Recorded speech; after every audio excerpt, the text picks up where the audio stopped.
Minsan marami tayong hirap na pinagdadaanan. Kaya kung sumaya ka, lubos-lubusin mo na. Meron tayong follower na hindi nakaintindi ng waray. Amo nag-comment hiya nga, "Boss, dero ko maintindihan. Mag-Tagalog ka rin minsan." Kaya ngayon susubukan natin mag-Tagalog kung may baro ba tayo. For today's video kabaktas ay araw ng linggo. Pupunta daw ang ting sa Katbalogan para mag-withdraw. Kaya nang makita ko na nagpakaliwan si Rangatanan, nagliwan na rin ako para sumama sa kanila kahit hindi naman sinabihan na sasama. Pero sumakay na ako sa service, naipausa ako nga na akong mga ka-upload, mga vlogger na lahat nga tanan. Sabi ko na nga ba hirla pagin aswang ito natapon. Pati itong vlogger natapon gihapon. Pag-open zip, para pag-asa ko matanaw pag ha? Uy!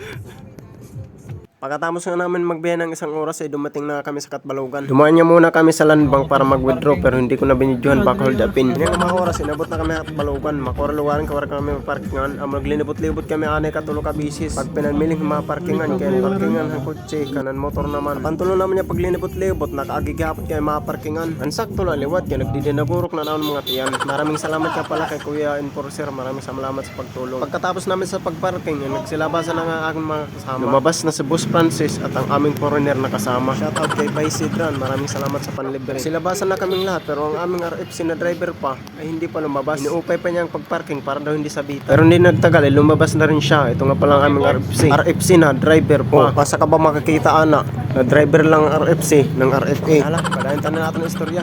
Pag malang pagparking, adi na kami masulod na. Maglaksan mga lalaki. Okay, libre na. Sa pagpasok namin sa mga inasal, meron dito nagwe-welcome kaya grinit din natin siya. Morning, ma'am.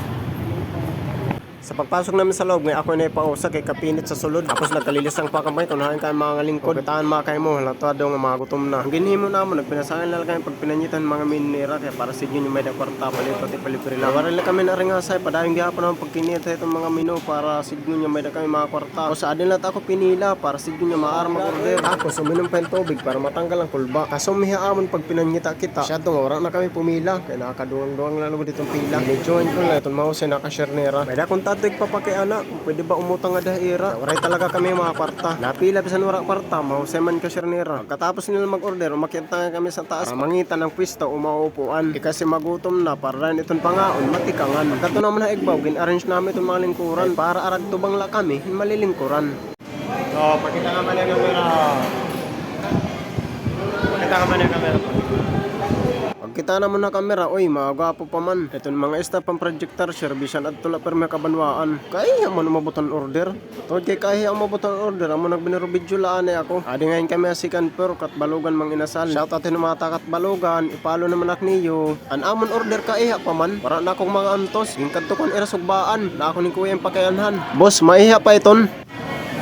Damo agad ang sungo. Asya ngayon ko naman maiha maluto kaya mahulos ngayon ko ng era sungo. Tagalogin natin kasi mayroon hindi nakaintindi. Kaya pala matagal maluto, basa daw ang kanilang panggatong. Pagka man naman mga paghinulat, ito na amon order, adi na luto na. Amo aging kuha na nira, tapos ako lang taga video era. Pagabot na amon order, arin taltag na naman na lamisa. Tululaha amon na naka-unli rice kay mga ngaro na la kuno luto era. Tungod kay nahigara ako habukid nga nanhinaw anay antes mga una, amo tunga nanhinaw anay ako. Para kulod kapansin niya na ako niya ginsabon, sanitizer kamot. Na ano na nga trabaho, wala kasi na amon na bukid. Mankaman ko panhinaw, ginpamara ko na akong kamot. Para pagkaunta, aw diri mahulos. Mankaman ko pamara to na akong kamot, bumalik daw ako lamisa. Kaya bayan pagbalik ko to na akong sura, adi ubos na. Ang pagkaon adi ready na. Nala, mga una kita. Tungod ang mga lalaki kuno kay magkusog mga una, amo to nangaro dahil luto, bisan wala pa magtikang pagkaon. Shoutout ang gwapo nira nga para gatagan gisado, Katbalogan, mang inasal. Kain guys.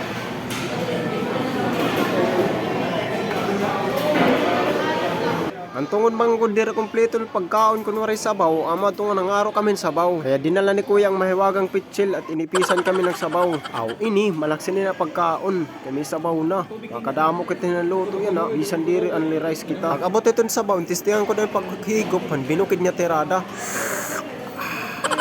Rasan era sabaw, sinigang man la din nagdisabuan. Mahalata mga taga-bukid kita. Tungod kay kara magkinaon in silot nga mais kita. Amang pagkaon manok, minais na. Ang paratag itong luto, baga na ipapausa na. Ay hindi rin mga unli rice, itong luto, di rin nauubos pa. Tapos ang mga unli rice, sige ang inaro ay luto ha iya. Tagtulo-tulo pa. Shoutout sa mga marunong sa ganitong galawan dyan. Adebay sidran ho kita. Buti ay lang kinaon ito niya. Pero ang iya ginaro nga luto, pansiyam na na ito iya. Pero yung lakita rin nga sa, kaya nangabuhi man lakita.